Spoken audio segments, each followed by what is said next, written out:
Est-ce que je peux me pitcher à la française ou à la Netflix? À chaque fois qu'un mot vient, ça me fait voyager. C'est la base de mon écriture.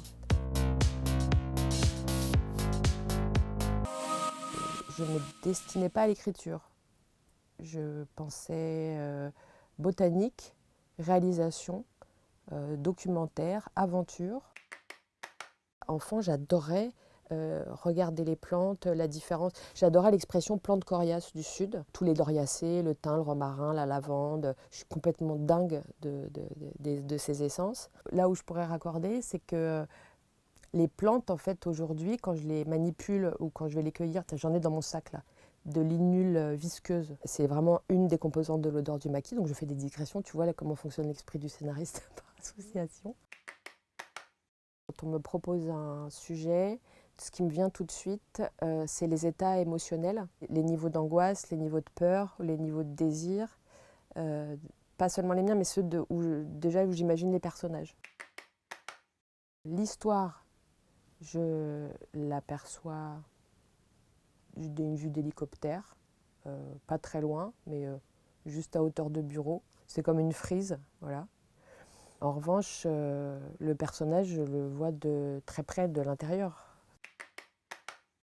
Il faut que ça entre en résonance avec des questions que je me pose en ce moment ou des thèmes intemporels qui m'obsèdent depuis toujours.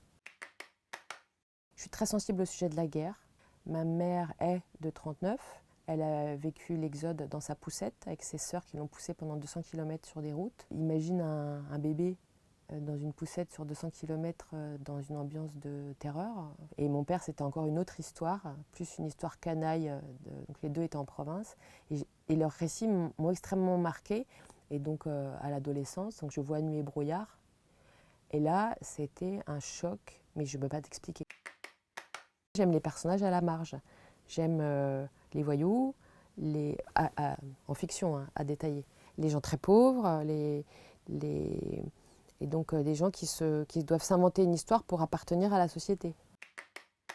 Parce que j'ai ce sentiment-là, moi, personnellement, de venir de milieux qui étaient différents. Et donc, il y a tout un travail d'entrer en société, en fait, et de ne pas rester clanique. Le scénario, c'est une façon de se dévoiler et de creuser aussi ses convictions, parce que ça te met à l'épreuve de ta propre cohérence. Tu crois que tu as une idée dramatique à défendre, tu veux dire quelque chose, et puis en cours d'écriture, tu dis mais ce que j'ai dit, c'est totalement plat, enfin, ça ne va pas aussi loin que ça t'oblige à te vérifier, à t'assurer de ce que tu dis. L'audace, mais pas la témérité. L'audace, déjà de se montrer soi à l'écrit, enfin, essayer de se trouver, c'est déjà très audacieux. Je viens d'un monde familial extrêmement, naturellement mélodramatique, où il y a eu aussi beaucoup de faits saillants, violents. Le réel, pour moi, n'est pas très... Je ne le ressens pas de manière très douce. J'ai besoin qu'il y ait de grands accidents de la vie dans mes histoires. Ma relation au midpoint est assez passionnelle.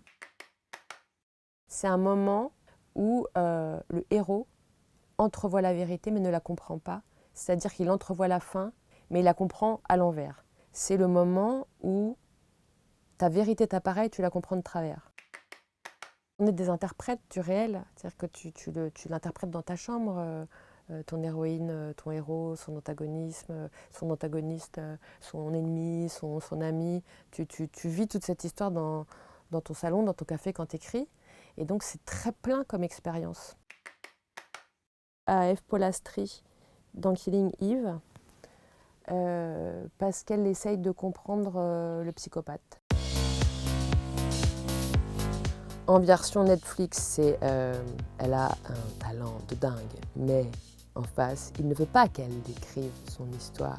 Et elle va le faire quand même, parce qu'elle est très motivée et elle a beaucoup de ressources. Elle n'a pas que des failles.